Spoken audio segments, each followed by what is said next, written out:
Uncle Michael was our neighbor who lived 2 floors up. He was well over 60. He was, frankly, a strange man. He didn't communicate with anyone, rarely left the house, and if he went out, it was only later in the evening, and outwardly, he was quite unpleasant. He always scared me. He was often seen loitering idly around the neighborhood. Sometimes he could be spotted on the other side of the city in the late afternoon. No one paid much attention.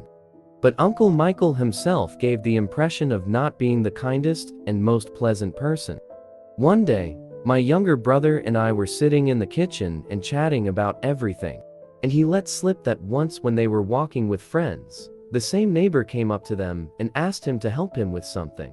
But it was already quite late, and the guys suggested next time. I immediately dissuaded my brother from going to him. You never know what will come into his head. Although we have known him for 15 years, his strangeness and behavior is somewhat alarming. A couple of days later, I was walking home from the university and came across an ad hanging on the front door. It read, "And the missing guy is 13 years old. The finder is asked to contact the police or by phone." A couple of days later, news was broadcast on TV, where several teenagers were also reported missing. Although this case was, in principle, a normal one, since this happens quite often. Teenagers run away from home, quarrel with their parents, want an adult life, and you never know what. Especially in our area, it was not uncommon. This was often reported. But still some fears for his brother were present. Although the guy was a good, brave, and always eager to help everyone. About a week later, I was also returning from school and dropped by the store. There I got into conversation with the seller, who told me that his friend's son was missing. He went for a walk and didn't come back. I immediately remembered all these ads and news on TV. And here, I was seriously worried about my little brother. I wanted to come home as soon as possible and warn him not to walk late, and I wouldn't hang around with anyone. When I arrived, he was not at home. I called him right away. He answered pretty quickly, and I told him about all these missing children and teenagers. And I told him to be at home at 9 in the evening. He easily agreed with me. And I exhaled a few times and continued to stick on YouTube. Thus, I did not notice how 4 hours had already passed, and it was already 22:49 on my watch. Immediately, jumped up from my chair like a dazed man and grabbed the phone, frantically dialing my brother. The subscriber's device is turned off or is outside the network area. My chest was suddenly squeezed, and I didn't have enough breath. A light sweat broke out on my face. I didn't know what to do. For some reason, the most terrible thoughts that can only be imagined appeared in my head. Quickly gathering myself, I flew out of the house to look for him in the area. A 2-hour search led to nothing, and I returned home. The mother couldn't find a place for herself.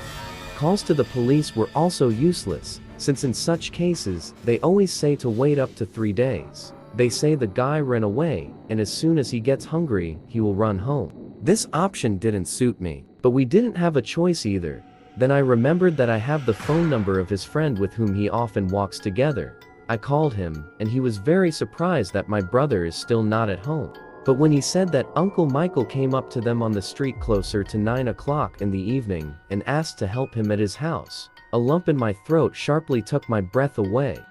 Uncle Michael just said that his cat climbed high on the closet and he needs to be removed from there. It's pretty hard for him to do it physically. I didn't know what to think, but even at such a moment, there was not enough room for optimism in my head. I had no choice but to take the police with me to go there personally. Upon the arrival of the police, I once again briefly explained to them the essence of what was happening. We went up to the floor. The policeman rang the doorbell. No one opened it. He began to listen with his ear pressed against the door. "It seems there is someone," he said, and continued to press the bell button. Nothing followed, and they decided to break down the door. Everything that happened after that happened in a fog. Uncle Michael sat quietly in the kitchen and ate. His plate was incomprehensibly meaty, but the whole table was smeared with blood.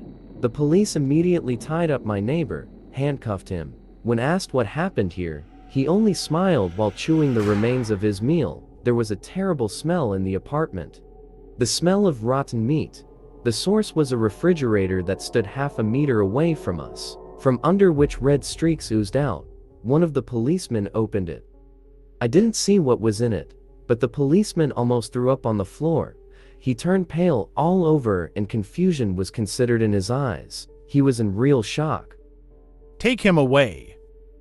The employee quietly attached. He was abruptly grabbed by the arms and led to the exit. At some point, the neighbor abruptly turned to me and with a sinister smile on his face said, "The last one turned out to be delicious." After these words, my eyes turned white, and the neighbor's not healthy giggling after these words stuck in my memory forever, and I threw my gaze at the refrigerator. In it, I saw my brother's head lying on the top shelf, and also the whole refrigerator was filled with the huge number of other body parts, arms, legs, and heads. It was only a small part of what was found in this apartment.